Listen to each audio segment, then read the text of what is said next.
السلام علیکم ورحمۃ اللہ وبرکاتہ۔ بسم اللہ الرحمن الرحیم۔ الحمد للہ وکفی وسلام علی عبادہ الذین اصطفی، اما بعد فاعوذ باللہ من الشیطان الرجیم۔ بسم اللہ الرحمن الرحیم۔ یا ایہا الذین آمنوا توبوا الی اللہ توبۃ نصوحا۔ صدق اللہ العلی العظیم وصدق رسولہ النبی الکریم، ونحن علی ذلک من الشاہدین والشاکرین، والحمد للہ رب العالمین۔ رب اشرح لی صدری ویسر لی امری واحلل عقدۃ من لسانی یفقہوا قولی۔ سبحانک لا علم لنا الا ما علمتنا انک انت العلیم الحکیم۔ اللہم رب زدنی علما، اللہم انا نسألک علما نافعا، اللہم جنبنا الفواحش والمعاصی والخطایا والزلل ما ظہر منہا وما بطن۔ محترم بزرگوں اور عزیز دوستوں، گزشتہ جمعہ جو کچھ میں نے کہا تھا، امید کرتا ہوں کہ آپ کے دل و دماغ میں وہ بات ہوگی۔ میں نے یہ عرض کیا تھا کہ آج پوری دنیا میں مسلمان جن حالات سے گزر رہے ہیں اور پوری دنیا میں مسلمانوں پر جو مظالم ہو رہے ہیں اور ہر طرف مسلمان تکالیف میں اور پریشانیوں میں مبتلا ہیں، اس کا حل کیا ہے؟ میں نے کہا تھا دو کام جو ہمارے اختیار میں ہے، جو ہر وقت بر وقت ہر جگہ ہم کر سکتے ہیں، اس کے کرنے میں کوئی رکاوٹ نہیں ہے، کسی دانشوری کی ضرورت نہیں ہے، کسی سیاسی قائد کی ضرورت نہیں ہے۔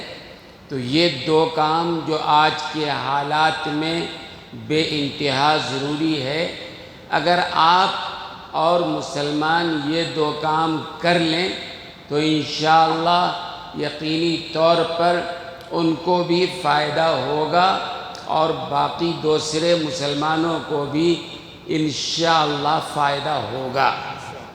تو یہ دو کام بڑے اہم ہیں، اور جیسا میں نے کہا یہ دونوں وہ کام ہیں جو قرآن و حدیث سے ثابت ہیں، اور یہ دونوں وہ کام ہیں جو ہر وقت ہر جگہ ہر کوئی کر سکتا ہے، اس کے کرنے میں کوئی پریشانی نہیں ہے۔ لیکن بات کرنے کی ہے نا، کرنا پڑے گا۔ صرف تقریر سننے سے مسئلہ حل نہیں ہونے والا ہے، عمل تو کرنا ہے نا، بغیر عمل کے بات نہیں بنتی ہے۔ اعمالکم اعمالکم، جیسے اعمال ویسے انجام۔ اگر اعمال اچھے ہیں تو انجام اچھا ہے، اگر اعمال برے ہیں تو ظاہر سی بات ہے انجام بھی برا ہونا ہے۔ اچھی طرح ذہن میں رکھیے کہ نیکی کی بھی تاثیر ہوتی ہے اور بدی کی بھی تاثیر ہوتی ہے، ہمارے سمجھ میں آئے یا نہ آئے۔ اللہ نے نیکی میں بھی تاثیر رکھا ہے اور اللہ نے بدی میں بھی تاثیر رکھا ہے۔ ایک آدمی نیکی کرتا ہے، اس کا بھی اثر، اس کا فائدہ، ایک آدمی برائی کرتا ہے، اس کا بھی نقصان۔ علامہ ابن قیم رحمۃ اللہ علیہ بہت بڑے عالم گزرے ہیں، انہوں نے ایک کتاب لکھی ہے الداء والدواء، کتاب کا نام ہے کہ بیماری اور اس کا دوا، اس کا علاج۔ تو علامہ ابن قیم رحمۃ اللہ علیہ نے اپنی کتاب الداء اور والدواء میں یہ بات لکھی ہے کہ بندہ جب کوئی گناہ کرتا ہے، اس کا اثر آخرت میں تو سزا کے طور پر ملنا ہی ملنا ہے، دنیا میں بھی اس کا وبال بھگتنا پڑتا ہے۔ آدمی، کوئی بھی آدمی گناہ کرتا ہے، آخرت میں تو سزا ملنے والی ہے ہی، دنیا میں بھی اس کے وبال سے بچ نہیں سکتا ہے۔ علامہ ابن قیم رحمۃ اللہ علیہ نے لکھا ہے اور سب سے سمجھدار انسان وہ ہے جو گناہوں سے بچتا ہے۔ گناہوں سے بچنے والا بڑا سمجھدار انسان ہے، اس لیے کہ اپنی دنیا بھی بہتر کر رہا ہے، آخرت بھی بہتر کر رہا ہے۔ جو گناہوں سے نہیں بچ رہا ہے وہ بیوقوف سے بیوقوف انسان ہے، اس لیے کہ گناہ کرنے والا، حرام کھانے والا، حرام کمانے والا، دوسروں کو اذیت پہنچانے والا، دوسروں پر الزام و تہمت لگانے والا، دوسرے کے ٹوہ میں لگنے والا، دوسرے کے پیچھے پڑنے والا، وہ سمجھے نہ سمجھے یقینی طور پر اپنی آخرت بھی تباہ کر رہا ہے اور اپنی دنیا بھی تباہ کر رہا ہے۔ تو علامہ ابن قیم رحمۃ اللہ علیہ نے لکھا ہے کہ آدمی جو بھی گناہ کرتا ہے آخرت میں تو سزا ملے گی ہی، دنیا میں بھی اس کی سزا اس کو ملنی ہے۔ تو عقل مندی کیا ہے کہ آدمی گناہوں سے توبہ کرے۔ تو میں نے یہ کہا کہ دو کام وہ ہے، توجہ ہے نا، توجہ ہے نا، پوری توجہ سے بات سنیں، اس لیے کہ جو بات میں کہہ رہا ہوں وہ brigade road, M G road, commercial street کی بات نہیں عرض کر رہا ہوں، ان کے قصے کہانی نہیں سنا رہا ہوں۔ قرآن و حدیث کی روشنی میں یہ حل ہے۔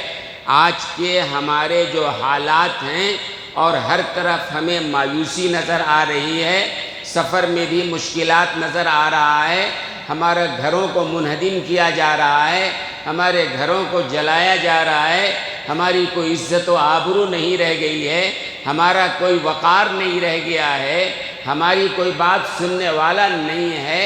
بڑے بڑے لوگ کہہ چکے ہیں کہ مسلمانوں کو نکو بنا کے کونے میں کھڑا کر دیا گیا ہے، چاہے کچھ ہو جائے کوئی سننے والا نہیں ہے۔ ایسے حالات میں ہم اگر دو کام کریں گے تو انشاءاللہ من جانب اللہ ہمارے حالات بدلیں گے۔ حالات بدلنے والا کون ہے؟ اللہ ہے۔ اللہ جب چاہیں جیسے چاہیں حالات بدلتے ہیں۔ ہمارے اوپر جو حالات آئے ہیں بلا وجہ حالات نہیں آئے ہیں، اس لیے کہ اللہ کا قانون جو ہے منصفانہ قانون ہے۔ اللہ کا جو قانون ہے وہ یقینی طور پر صحیح طور پر فیصلے کے تحت ہے۔ تو ہمارے اوپر جو حالات آئے ہیں ہمارے گناہوں کی وجہ سے آئے ہیں، ہماری غلطیوں کی وجہ سے آئے ہیں، اور اللہ جب چاہیں گے ہمارے حالات بدلیں گے۔ حالات کب بدلیں گے؟ جب ہم بدلیں گے۔ پہلے ہم کو بدلنا پڑے گا، ہم بدلیں گے، اللہ کی مدد آئے گی، انشاءاللہ حالات بدلیں گے۔ تو پہلا کام تو ہم کو یہ کرنا ہے کہ ہمیں طے کرنا ہے کہ ہم ہر طرح کے گناہوں کو چھوڑ دیں گے انشاءاللہ، ہر طرح کے گناہوں کو چھوڑ دیں گے، ہر طرح کے گناہوں سے توبہ کر لیں گے، ہر طرح کے گناہ سے باز آ جائیں گے۔ اور آج ہمارا مسئلہ یہ ہو گیا ہے کہ ہم کو اپنا گناہ بھی گناہ نظر نہیں آتا ہے، دوسرے کی اچھائی بھی برائی نظر آتی ہے، لیکن اپنا گناہ بھی انسان کو گناہ نظر نہیں آتا ہے۔ اور توبہ کرنے کے لیے شرط کیا ہے کہ آدمی کو اپنے گناہ کا علم ہونا چاہیے۔ اسی لیے علماء نے لکھا ہے جو بدعتی ہوتے ہیں نا ان کو توبہ کی توفیق نہیں ہوتی ہے، چونکہ وہ گناہ سمجھ کے کرتے ہی نہیں ہے نا۔ تو پہلے گناہ کا گناہ ہونا سمجھ میں آئے، ہر آدمی اپنا جائزہ لے کہ ہمارے اندر کیا گناہ ہے، اور جب اچھی طرح جائزہ لیں گے تو بات سمجھ میں آ جائے گی۔ آدمی جس چیز کے لیے کوشش کرتا ہے اللہ کی مدد اس کے لیے آتی ہے۔ تو پہلا کام یہ کرنا ہے کہ ہمیں اپنے گناہوں سے توبہ کرنا ہے۔ ہمارے گناہ کیا ہیں، اس کا علم کیسے ہوگا؟ ایک کام، اس کے لیے 3 کام کرنا ہے۔ پہلا کام گناہوں سے توبہ کرنا ہے، اپنے تمام گناہوں کو چھوڑنا ہے، اس لیے کہ جب تک آپ گناہ کرتے رہو گے اللہ کی مدد ہرگز آنے والی نہیں ہے نا۔ دوسرے سے اللہ تعالیٰ تماچے کھلواتے رہیں گے، گناہ چھوڑو گے، توبہ کرو گے تو اللہ کی مدد آئے گی۔ تو پہلا کام یہ کرنا ہے آپ کو کہ اپنے تمام گناہوں سے توبہ کرنا ہے۔ اب یہاں اس کے لیے 3 کام کرنا ہے۔ ہمارا مسئلہ یہ ہے کہ ہم کو ہمارا گناہ سمجھ میں نہیں آتا ہے، ہم جھوٹ بول رہے ہیں، گناہ سمجھ میں نہیں آتا ہے، ہم غیبت کر رہے ہیں، گناہ سمجھ میں نہیں آتا ہے، ہم دوسرے کی برائی کر رہے ہیں، گناہ سمجھ میں نہیں آتا ہے۔ جمعہ کی اذان ہو جاتی ہے، دکان کھول کے بیٹھے رہتے ہیں، اس کو گناہ ہی نہیں سمجھتے ہیں، جبکہ وہ حرام ہے۔ میں نے گزشتہ جمعہ کہا تھا نا بھائی، اس کو آدمی گناہ نہیں سمجھتا ہے۔ آدمی تو پہلے کسی کام کو گناہ سمجھے گا تو جب ہی چھوڑے گا نا۔ تو جمعہ کا دن آیا، اللہ نے کہا اذان ہو گئی، اب مسجد کی طرف چلو، لیکن ہمارا مسئلہ ہے کہ اذان ہو جاتی ہے اور اذان کے بعد بھی دکان کھول کے بیٹھے ہیں۔ علماء نے لکھا یہ حرام ہے، دکان کھولنا حرام، بیع و شرع حرام، خرید و فروخت کرنا حرام، چونکہ اللہ نے یہ بات کہہ دیا ہے۔ اور پچھلی قوموں کو اللہ نے اسی لیے خنزیر اور بندر بنا دیا تھا۔ یہ تو صدقہ ہے جناب محمد الرسول اللہ صلی اللہ علیہ وسلم کا کہ ہمیں جو ہے وہ بندر نہیں بنایا جا رہا ہے، لیکن بلا شبہ یہ ہمارے لیے یہ حرام ہے اور اللہ کی طرف سے یہ اللہ کی نافرمانی ہے۔ تو گناہ سمجھ میں نہیں آتا ہے، تو ہمیں کیا کرنا چاہیے گناہوں کے لیے؟ کہ ہمارے گناہ کا علم ہو۔ 3 کام اس کے لیے کرنا پڑے گا۔ پہلا کام تو یہ کہ اپنے گناہوں کو آپ خود ڈھونڈیے۔ ہمارا مسئلہ اب تک کیا ہے؟ ہم دوسرے کے گناہوں کو ڈھونڈتے ہیں۔ ارے دوسرے کے گناہوں کو جانے دو، جہنم میں وہ اپنا جواب دے لے گا، تم کو تمہارے بارے میں جواب دینا ہے، قبر میں بھی، حشر میں بھی، ہر جگہ تم کو تمہارے بارے میں۔ لہذا پہلا کام یہ کریں، آپ اپنے گناہوں کو ڈھونڈیں۔ گناہوں کے ڈھونڈنے کے لیے آپ کو ایک کام تو میں نے کہا تھا کہ اس طرح کی کتاب ہے، جیسے مفتی شفیع صاحب رحمۃ اللہ علیہ کی کتاب ہے گناہ بے لذت، اس میں حضرت نے گناہ صغیرہ کی فہرست بھی بنا دی ہے، گناہ کبیرہ کی فہرست بھی بنا دی ہے۔ آپ وہ کتاب خریدیے، کاغذ اور قلم لے کے بیٹھ جائیے، کتاب پڑھتے جائیے، دیکھیے کہ اس میں کیا کیا گناہ لکھا ہوا ہے۔ ہو سکتا ہے ہمارے ذہن میں گناہ نہ ہو اور ہم اس گناہ میں مبتلا ہوں۔ جب وہ کتاب پڑھیں گے تو سمجھ میں بات آئے گی۔ اگر گناہ میں مبتلا ہیں فوراً نشان لگائیے کہ ہم کو اس سے توبہ کرنا ہے، اور اگر کوئی ایسی بات ہے جو آپ کی زندگی میں نہیں ہے گناہ، اللہ کا شکر ادا کریں کہ الحمدللہ یہ گناہ ہماری زندگی میں نہیں ہے، وہ کتاب لے لیں گے تو گناہوں کا پتہ لگانا آسان ہو جائے گا۔ گناہوں کا پتہ لگانا آسان ہو جائے گا کہ ہماری زندگی میں گناہ کیا کیا ہے۔ ظاہر سی بات ہے، بندے مومن المومن لا یخدع ولا یخدع، مومن کی شان حدیث میں ہے کہ مومن کسی کو دھوکہ نہیں دیتا ہے اور نہ دھوکہ کھاتا ہے۔ یہ مومن کی پہچان ہے، مومن کسی کو دھوکہ نہیں دیتا ہے۔ آج غیروں میں ہماری تصویر یہ بن گئی ہے مسلمان دھوکے باز ہیں، جبکہ مسلمان کو کیا ہونا چاہیے؟ ہر حال میں مسلمان دوسرے کا خیر خواہ ہوتا ہے، کسی کو دھوکہ نہیں دیتا ہے۔ تو آپ وہ کتاب لیجئے، وہ کتاب لینے کے بعد جو ہے آپ کی ایک ایک بات آپ پڑھتے چلے جائیے، ہاں بھائی یہ بات گناہ کی ہے، یہ بات گناہ کی ہے، یہ بات گناہ کی ہے۔ تو آپ اپنے گناہوں سے پہلے نمبر پر واقف ہوں، پہلے گناہ سے واقف ہوں گے جبھی تو آپ توبہ کریں گے۔ اور توبہ کے لیے دوستوں اور بزرگوں یاد رکھنا کہ اللہ تبارک و تعالیٰ، اچھا دوسرا کام یہ بھی کرنا پڑے گا آپ کو کہ آپ کو اللہ تعالیٰ سے دعا بھی کرنی پڑے گی گڑ گڑا کے، اے اللہ ہم نادان ہیں، ناواقف ہیں، ہم کو ہمارے گناہوں کا علم نہیں ہے، اے اللہ آپ غفور الرحیم ہیں، اے اللہ آپ ہم کو ہمارے گناہ ہمارے اوپر ظاہر کر دیجئے، ہمارے گناہ ہمارے اوپر ظاہر کر دیجئے، ہماری عیوب ہمارے دل و دماغ میں ڈال دیجئے، تاکہ ہم کو اپنے عیب کا پتہ تو چلے نا بھائی، دوسرے کے عیوب ہمارے ذہن میں نہیں ہونا چاہیے، ہم کو ہمارے گناہوں کا۔ اور علماء نے لکھا ہے کہ اللہ تعالیٰ جس طرح ستار العیوب ہیں ایسی ستار الحسنات بھی ہیں۔ اللہ تعالیٰ کیا ہیں؟ ستار العیوب ہیں۔ اللہ تعالیٰ ایسے کریم ہیں، ایسے رحیم ہیں کہ اللہ بندوں کے عیب کو دنیا میں ظاہر نہیں کرتے ہیں۔ اگر اللہ تعالیٰ بنی اسرائیل میں یہ ہوتا تھا، کوئی آدمی رات میں زنا کرتا، صبح میں اس کی پیشانی پہ لکھ جاتا یہ زانی ہے۔ کسی نے اگر غلط کیا ہوتا اس کے دروازے پہ لکھ جاتا یہ قاتل ہے یا چور ہے، ڈاکو ہے۔ لیکن یہ صدقہ ہے جناب محمد الرسول اللہ صلی اللہ علیہ وسلم کا کہ اللہ نے جو ہے یہ ستار العیوب، ہمارے عیوب پر اللہ نے پردہ ڈال رکھا ہے۔ اور کیسا پردہ ڈال رکھا ہے؟ حدیث میں آتا ہے، قرآن میں بھی یہ بات ہے کہ بندہ جب گناہ کرتا ہے نا زمین گواہ بن جاتی ہے، آدمی جب گناہ کرتا ہے نا انسان کے اعضاء گواہ بن جاتے ہیں، آدمی جب گناہ کرتا ہے نا یہ دو فرشتے ہمارے کندھوں پہ اللہ نے بٹا رکھے ہیں، ان فرشتوں نے لکھ لیا ہوتا ہے کیا گناہ کیا ہے۔ بندہ جب گناہ کرتا ہے تو اس کی اذا الصحف نشرت، اس کے نامہ اعمال میں لکھ دیا جاتا ہے، چار گواہ مقرر۔ بندہ جب گناہ کرتا ہے بچنے کی کوئی شکل ہی نہیں ہے، آدمی کے اعضاء خود اس کے خلاف گواہی دیں گے، زمین کے جس حصے پر گناہ کیا ہے زمین کا وہ حصہ گواہی دے گا، یہ منکر نکیر جو بیٹھے ہیں وہ گواہی دیں گے، کرامن کاتبین جو بیٹھے ہیں وہ گواہی دیں گے، اور نامہ اعمال میں ہوگا چار گواہ۔ علماء نے لکھا ہے کہ جب آدمی واقعی توبہ کرتا ہے، توبہ سچے دل سے ہونا چاہیے، شرمندگی کے ساتھ ہونا چاہیے، ندامت کے ساتھ ہونا چاہیے، آئندہ اس گناہ کے نہ کرنے کا پکا عزم و ارادہ ہونا چاہیے۔ آدمی جب صحیح طور پر توبہ کرتا ہے تو اللہ ایسے ستار العیوب ہیں کہ زمین سے بھی گناہ کو بھلا دیتے ہیں، اعضاء سے بھی گناہوں کو بھلا دیتے ہیں، کرامن کاتبین سے بھی گناہوں کو بھلا دیتے ہیں، نامہ اعمال سے بھی گناہوں کو مٹا دیتے ہیں۔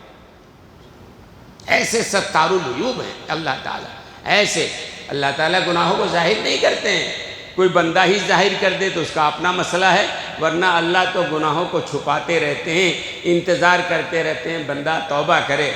اور ڈاکٹر عبدالحی صاحب رحمۃ اللہ علیہ نے لکھا ہے کہ جس طرح اللہ ستار العیوب ہیں ویسے ہی اللہ ستار الحسنات بھی ہیں، اللہ تعالیٰ عیب کو بھی چھپانے والے ہیں اور اللہ تعالیٰ نیکیوں کے اثرات کو بھی چھپانے والے ہیں۔ اگر نیکیوں کو اللہ ظاہر کر دے تو پھر ظاہر سی بات ہے ایک آدمی جو پہلے مسجد میں آتا ہے اس کا کیا مقام ہے، ایک آدمی 5 وقت نماز کے لیے مسجد آتا ہے کیا اس کو مل رہا ہے، ایک آدمی اللہ کے راستے میں صدقہ کر رہا ہے کیا اس کو مل رہا ہے۔ اگر اس کے فائدے کو اللہ ظاہر کرنے لگے تو اس بندے میں غرور آ جائے گا، تکبر آ جائے گا۔ کسی نے تہجد پڑھ لیا تو اس کا مقام میرا مقام ایسا ہو گیا، اللہ اس کے حسنات کو بھی چھپاتے ہیں، کل قیامت میں اللہ ظاہر کرنے والے ہیں۔ تو اللہ تعالیٰ ستار العیوب بھی ہے۔ اور حضرت موسیٰ علیہ السلام کا قصہ تو بڑا مشہور ہے، ان کے زمانے میں قحط سالی پڑ گئی، انسان تو انسان، جانوروں کے لیے بھی بڑے مشکلات، چارہ پانی نہیں۔ اصول ہے کہ جب قحط پڑ جائے تو نماز استسقاء پڑھنا چاہیے۔ حضرت موسیٰ علیہ السلام نے 70,000 بنی اسرائیل کو لے جا کر باہر میدان میں نماز پڑھا، گڑ گڑا کے دعا کر رہے ہیں، دعا کرنے والے نبی ہیں، آمین کہنے والے 70,000 بنی اسرائیل ہیں، پورا دن دعا کرتے رہے، بارش کے اثرات نہیں۔ حکم ہے پہلے دن نہ ہو تو دوسرے دن کرو، تیسرے دن کرو، تیسرے دن کے بعد بھی نہ ہو تو چھوڑ دو۔ تو حضرت موسیٰ علیہ السلام نے پہلے دن دعا کیا، کوئی بارش نہیں، دوسرے دن کیا، کوئی بارش نہیں، تیسرے دن دعا کیا، کوئی بارش نہیں۔ تو حضرت موسیٰ علیہ السلام نے اللہ سے پوچھا، اے اللہ یہ 70,000 بنی اسرائیل قحط میں مبتلا ہے، 3 روز سے رو گڑ گڑا کے دعائیں کر رہی ہے، اے اللہ دعا قبول نہیں نہ ہو رہی ہے، کیا بات ہے؟ اللہ نے کہا تیرے مجمع میں ایک آدمی ہے 40 سال سے مسلسل میری نافرمانی کر رہا ہے، اس نافرمان گناہگار کی وجہ سے یہ 70,000 کی دعا اللہ قبول نہیں کر رہا ہے۔ تو حضرت موسیٰ علیہ السلام نے کہا اللہ کیا کرنا؟ اللہ نے کہا ایک کام کرو، اعلان کرو کہ وہ گناہگار جو 40 سال سے اللہ کی نافرمانی کر رہا ہے نکل جائے، اگر وہ مجمع میں سے نکل جائے تو ہم بارش برسا دیں گے۔ حضرت موسیٰ علیہ السلام نے اونچی چوٹی پہ کھڑے ہو گئے، اعلان کیا بھائی اس مجمع میں جو گناہگار ہے، اللہ کا نافرمان ہے، فوراً نکل جائے، اس کی وجہ سے دعا نہیں قبول ہو رہی ہے۔ اب وہ گناہگار جو مجمع میں ہے اس نے جب سنا فوراً وہی سجدے میں گر گیا اور ناک رگڑ کے دعا کی، اے اللہ اگر 70,000 بنی اسرائیل کے سامنے میں مجمع سے نکلا تو میں تو رسوا ذلیل ہو جاؤں گا، اور اگر نہیں نکلا بارش نہیں ہوگی سب پریشان، اے اللہ آج معاف کر دے، میں توبہ کرتا ہوں، اے اللہ مجھے رسوا اور ذلیل نہ کر۔ کہتے ہیں اس نے سجدے میں رکھ کے سر دعا کیا، اللہ نے بارش برسا دی، خوب بارش ہوئی۔ حضرت موسیٰ علیہ السلام نے کہا اے اللہ آپ نے کہا تھا گناہگار نکلے تو بارش ہوگی، یہاں سے تو کوئی نکلا نہیں ہے۔ اللہ نے کہا اسی گناہگار کی وجہ سے ہم بارش برسا رہے ہیں۔ حضرت موسیٰ علیہ السلام نے کہا اے اللہ عجیب آدمی ہے، اسی کی وجہ سے بارش نہیں ہو رہی تھی اور اسی کی وجہ سے بارش ہو رہی ہے، اے اللہ کون ہے بتا دیجئے، ملاقات تو کر لیں۔ اللہ نے کہا کہ ہم عیوب کو چھپانے والے ہیں، 40 سال سے ہم نے اس کو چھپایا ہے، اس کی توبہ کو ہم نے قبول کر لیا ہے، آج بھی اس کو ہم چھپانے والے ہیں اور لوگوں کے سامنے ذلیل کرنے والے نہیں ہیں۔ تو میں یہ کہہ رہا تھا اللہ تعالیٰ ستار العیوب ہیں، ایک کام تو ہمیں یہ کرنا پڑے گا کہ اپنے گناہوں کو معلوم کر کے، اور گناہوں کو معلوم کرنے کے لیے کتابیں پڑھیے، دوسرے کام دعا کیجیے آپ اللہ تعالیٰ سے، اللہ ہمارے گناہوں کو ہمارے اوپر ظاہر فرما دیجئے۔ اور علماء نے لکھا ہے تیسرا کام یہ کرنا پڑے گا کہ آپ کو علماء کی صحبت، اہل اللہ کی صحبت، اللہ والوں کی صحبت، نیک لوگوں کی صحبت اختیار کرنی پڑے گی۔ یار بد مارے بد، بڑا مشہور جملہ ہے، یار بد مارے بد۔ یہ جو برا دوست ہوتا ہے نا یہ زہریلا سانپ ہوتا ہے۔ یہ جو برا دوست ہوتا ہے نا، جو برائیوں کی طرف لے جانے والا، گناہوں کی طرف لے جانے والا، دو طرح کے دوست ہوتے ہیں نا بھائی، ایک اچھا دوست ہوتا ہے، دوستی ہو گئی تو دوست بے نمازی ہے تو نماز کو مسجد لے آتا ہے۔ ایک برا دوست ہے، وہ کبھی برائیوں کی طرف نہیں گیا، دوست کی وجہ سے چلا گیا وہ برائیوں کی طرف، جوا کھیلنے کے لیے چلا گیا، شراب پینے کے لیے چلا گیا، تو برا دوست ہے نا وہ۔ یار بد مارے بد، جو برا دوست ہے وہ سمجھ لو کہ وہ برا زہریلا سانپ ہے۔ تو آپ کو برے دوست سے بھی بچنا پڑے گا، برے ساتھیوں سے بچنا پڑے گا اگر گناہوں سے بچنا ہے تو، اور اہل اللہ کی صحبت میں جانا پڑے گا، علماء کے صحبت میں بیٹھنا پڑے گا۔ روز نہیں جا سکتے ہیں، ہفتے میں ایک بار جائیے، ہفتے میں ایک بار نہیں جا سکتے ہیں 15 دن پہ جائیے، 15 دن میں نہیں جا سکتے ہیں مہینے میں جائیے۔ آپ اگر 10 منٹ بھی جا کے بیٹھیں، 5 منٹ بھی بیٹھیں تو اہل اللہ کے صحبت کا بڑا اثر ہوتا ہے۔ مفتی شفیع صاحب رحمۃ اللہ علیہ، مفتی اعظم پاکستان، حضرت کے ہاں ہر اتوار کو ایک مجلس ہوتی تھی، اور ان کے جو لوگ ہوتے تھے معتقدین، مریدین، اور جو لوگ ہوتے تھے جاتے تھے حضرت کے پاس، حضرت کچھ نہ کچھ وعظ نصیحت فرما دیتے تھے۔ پھر حضرت بیمار پڑ گئے، تو اپنے چارپائی پہ اپنے روم کے اندر لیٹے رہتے تھے، اٹھنے کی ہمت نہیں ہوتی، تو حضرت ان باہر سے آنے والوں کو اپنے حجرے میں بلا لیتے تھے۔ کبھی کبھی ایسا ہوتا تھا کہ بولنے کی بھی ہمت نہیں ہوتی، حضرت لوگوں سے کہتے آ کے بیٹھے رہو، فرماتے تھے کہ اہل اللہ کے صحبت میں بیٹھنے سے بھی اللہ نفع پہنچاتے ہیں۔ کسی اللہ والے کی صحبت میں بیٹھو، وہ کچھ نہ کہیں، آپ کچھ نہ پوچھو، کوئی بات نہ کرو، لیکن کوئی اللہ والا ہے اس کی صحبت میں اگر خاموشی کے ساتھ بیٹھ جاؤ، اس کے دل کا اثر اس کے اوپر پڑتا ہے۔ حضرت تھانوی رحمۃ اللہ علیہ، ظاہر سی بات ہے بڑے بڑے علماء کے وہ پیر ہیں، مرشد ہیں، بڑے عالم ہیں، اور بیان القرآن انہوں نے جو تفسیر لکھی اللہ اکبر، بڑی جامع۔ تو حضرت حکیم الامت رحمۃ اللہ علیہ کے مریدین جب آپس میں ایک دوسرے سے ملے بعض حضرات، تو انہوں نے ایک دوسرے سے کہا کہ مجھے ایسا لگتا ہے کہ اس خانقاہ میں آنے والوں میں ہم سے برا کوئی ہے ہی نہیں۔ دوسرے مرید نے کہا مجھے بھی ایسا ہی لگ رہا ہے، تیسرے نے بھی کہا۔ تو یہ 3-4 جو بڑے مریدین تھے حکیم الامت کے پاس گئے، اپنے شیخ کے پاس، حضرت تنہائی میں موقع دے دیجئے، کچھ بات کرنا ہے۔ حضرت نے کہا ٹھیک ہے فلاں وقت آ جاؤ۔ اب یہ 3-4 خاص مرید گئے، انہوں نے کہا کہ حضرت ہم لوگوں کو یہ لگتا ہے کہ ہم سے زیادہ برا کوئی نہیں ہے یہاں، سب ہم سے آگے ہیں، بڑے ہیں۔ حضرت حکیم الامت رحمۃ اللہ علیہ جو واقعی پیر تھے اور علاج کرنا جانتے تھے، فرمایا میرے دل کا بھی حال یہی ہے، میں قسم کھا کے کہتا ہوں ہمارے اس خانقاہ میں جتنے لوگ آتے ہیں سب کو میں اپنے سے بہتر بالا تر سمجھتا ہوں اور میں اپنے آپ کو کمتر سمجھتا ہوں۔ اب ان مریدین نے کہا اچھا ہمارے شیخ کا جو دل کا حال ہے اسی کا عکس ہمارے دلوں پہ پڑ رہا ہے کہ ہمارے اندر تواضع ہے۔ تو آدمی کسی اللہ والے کے پاس جا کے خاموشی سے بیٹھ جائے اس کا بھی اثر پڑتا ہے۔ تو گناہوں سے بچنا ہے اگر تو آپ کو اللہ سے دعا کرنی ہے، آپ کو گناہوں کا پتہ لگانا ہے اور برے دوستوں سے اپنے آپ کو بچانا ہے، اچھے دوستوں کو اپنانا ہے اور اہل اللہ کی صحبت اختیار کرنی ہے۔ ایک کام ہوا، ایک کام یعنی جو اپنے گناہوں سے بچنا اس کی شکلیں میں نے بتائی، اور دوسرا کام جو کرنا ہے جو اچھا یہ بتاؤ اس کام کے کرنے میں کوئی رکاوٹ ہے؟ ہم اپنے گناہوں کو جانیں، توبہ کریں، اس سے بچیں، کوئی رکاوٹ ہے؟ کوئی پولیس آ کے روک رہی ہے؟ نہیں گناہ کرتے رہو تم، کوئی آ رہا ہے پوچھنے کے لیے؟ نہیں نا۔ ہم نہ کرنا چاہیں تو اللہ تعالیٰ جوتے کھلوائیں گے نا، دوسرے کو مسلط کر کے مار کھلواتے رہیں گے۔ ہم خود اپنے گناہوں کو سمجھ کے اگر توبہ کریں گے تو انشاءاللہ اللہ تعالیٰ ہمارا مقام بڑھائیں گے۔ اس لیے کہ جو توبہ کرتا ہے اللہ کا مقرب بن جاتا ہے اور اللہ تعالیٰ اسے عزت عطا فرماتے ہیں۔ تو ایک کام طے کیجئے، ہم کو اپنے تمام گناہوں کو چھوڑنا ہے۔ اور اب کیا منٹ رہ گیا ہے؟ میں جمعہ 5 منٹ ہے، میں جمعہ کی بات کر رہا تھا، دوسری بات ابھی باقی ہے مجھے کہنا ہے، انشاءاللہ پھر عرض کروں گا۔ گناہوں میں نے کہا نا کہ ایک بات گناہ کی جو ہے جو ہمارے دل و دماغ میں نہیں ہے، یہ جمعہ کے دن اذان کے بعد دکان بند کرنا، اپنے کام کو بند کرنا، اپنے باتوں کو کاموں کو چھوڑنا اور اللہ کے گھر میں آ جانا۔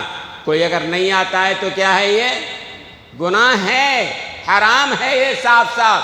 اذان میں نے کہا تھا نا، پچھلی امتوں سے اللہ نے وقت 24 گھنٹے کا مانگا تھا، بنی اسرائیل سے امت موسیٰ علیہ السلام سے 24 گھنٹہ مانگا تھا، کہہ دیا تھا کوئی اور کام نہیں کرنا ہے۔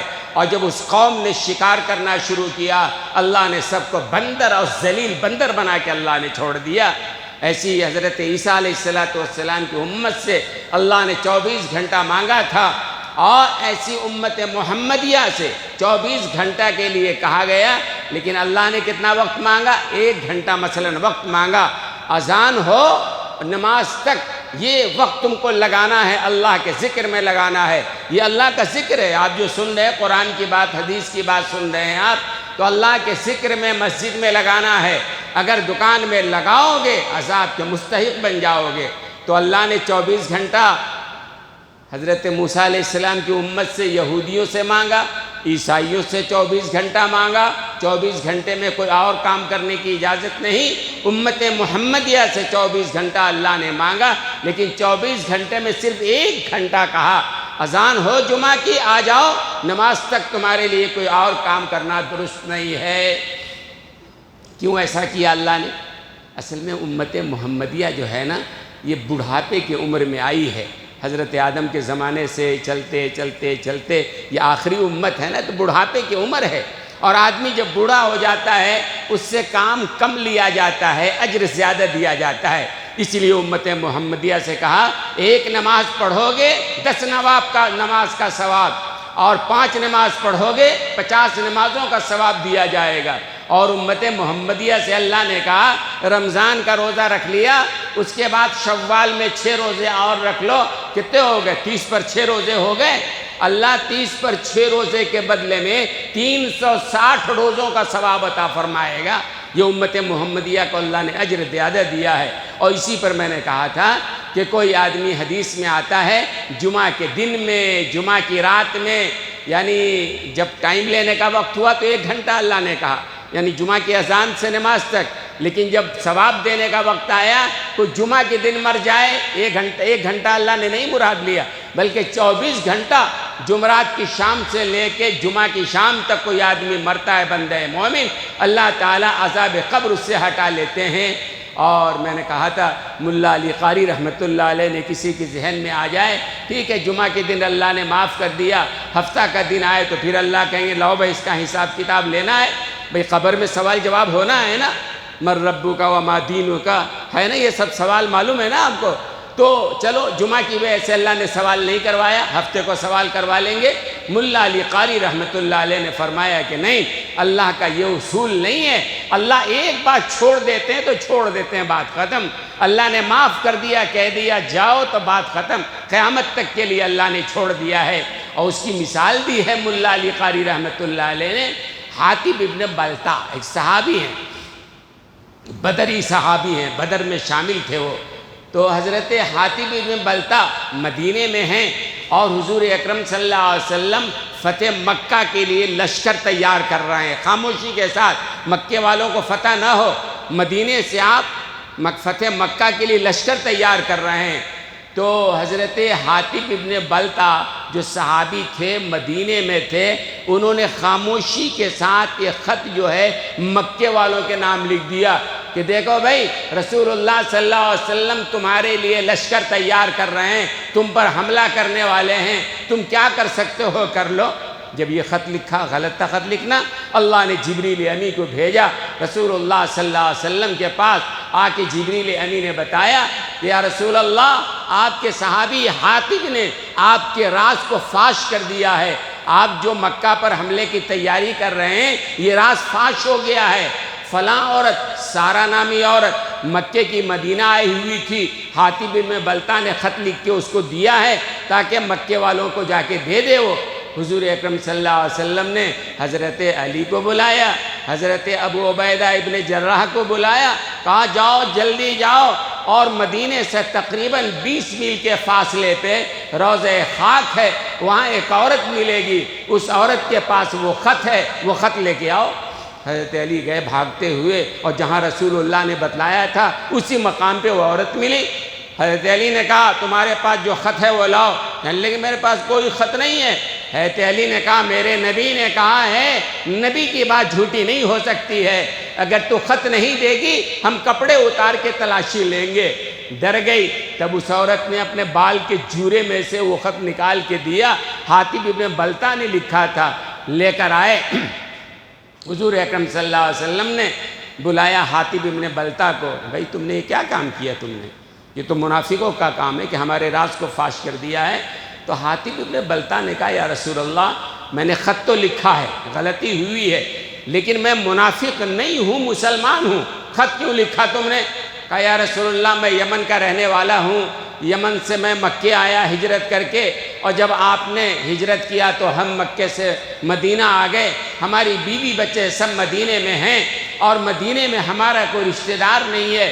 میرے دل میں خیال آیا کہ اگر کوئی بات، کوئی احسان مکے والوں پہ کر دیں، ہمارے بیوی بچوں کا خیال رکھیں گے، باقی ہوگا وہی جو اللہ چاہیں گے، اللہ آپ کو فتح دینے والے ہیں۔